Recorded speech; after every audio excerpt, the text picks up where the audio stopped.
Now next we can see about this viroids.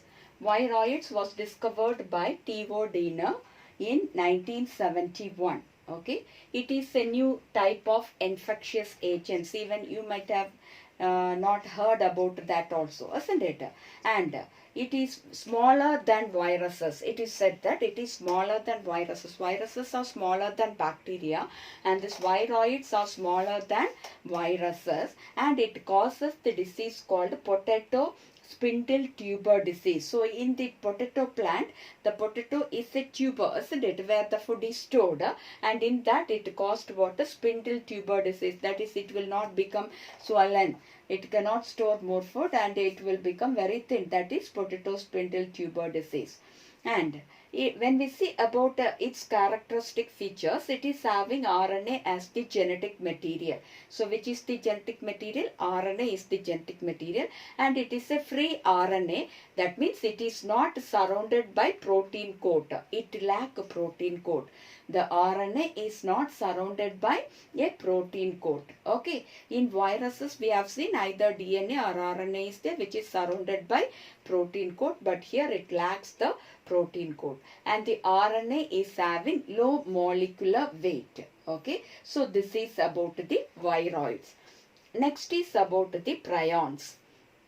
Prions also, in the modern medicine, it has been found that various infectious neurological diseases were transmitted by certain agents which are considered to be as prions.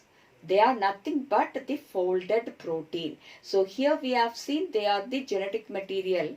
RNA is responsible for causing diseases, that is named as the viroids, and in prions there is no genetic material but it is what? A protein. Folded proteins are there which are responsible for causing various infectious neurological diseases.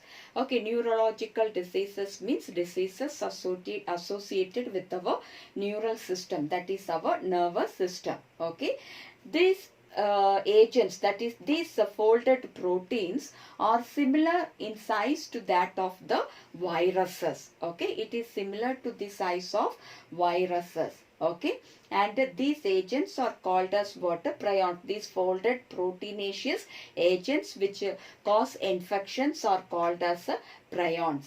Now, it can cause the disease like bovine spongiform encephalopathy. That is, in short, we can say it as BSE. What is BSE? Bovine spongiform encephalopathy is one of the commonly caused disease. Actually, we can call it as mad cow disease in cattle. Okay, so it causes the disease called BSE, that is bovine spongiform encephalopathy. Encephalopathy means it affects the brain actually. So it causes mad cow disease where it causes in cattle. Okay.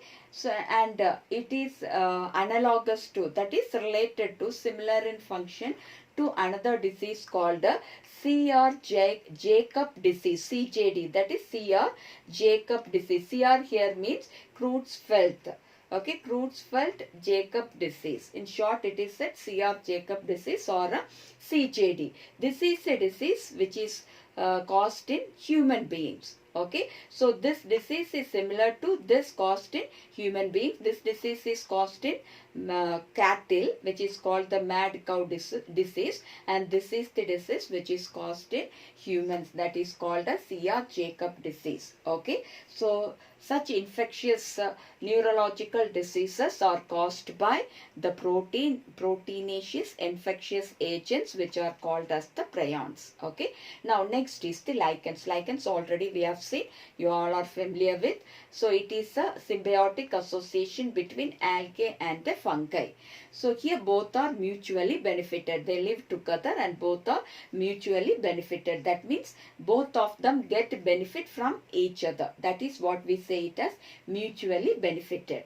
It is having two components. What are they? phycobiont and mycobiont.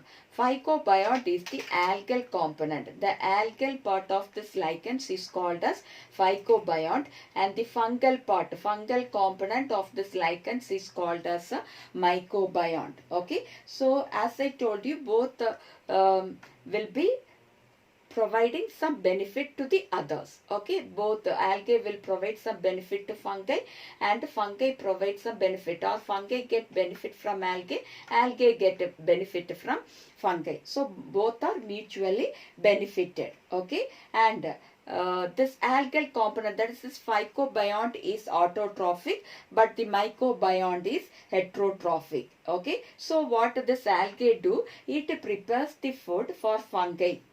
It prepares the food for itself. So along with that, it will provide that food to this fungal component also, or to the fungi. Okay. In turn, what the fungi provides to the algae? Fungi provide shelter to this algae.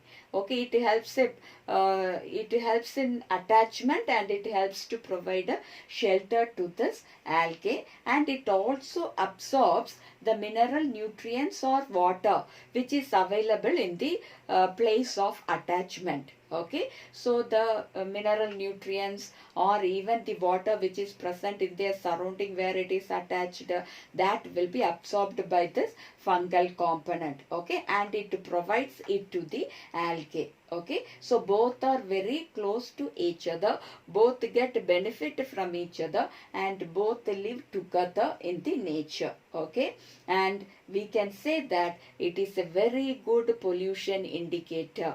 That means it will not grow in polluted areas. So in our surrounding, we are not able to find this lichens. Actually, this lichens will be growing on rocks, on tree trunk, in different colored structures. It will be growing on the tree trunk, or even on the rock surfaces. But here we are not able to see that. Why we are not able to see? Because a lot of pollution is there, isn't it? So it can grow. That means if it is not growing, it means the area is polluted. But if you are able to see a lichen anywhere, that means there is no pollution. So it is a very good pollution indicator. It will not grow in the polluted areas. Only in unpolluted areas it will be growing. If you visit any forest areas, you can see this lichens growing on the rocks or on the tree trunk. Okay, so that is about this chapter. Thank you, children.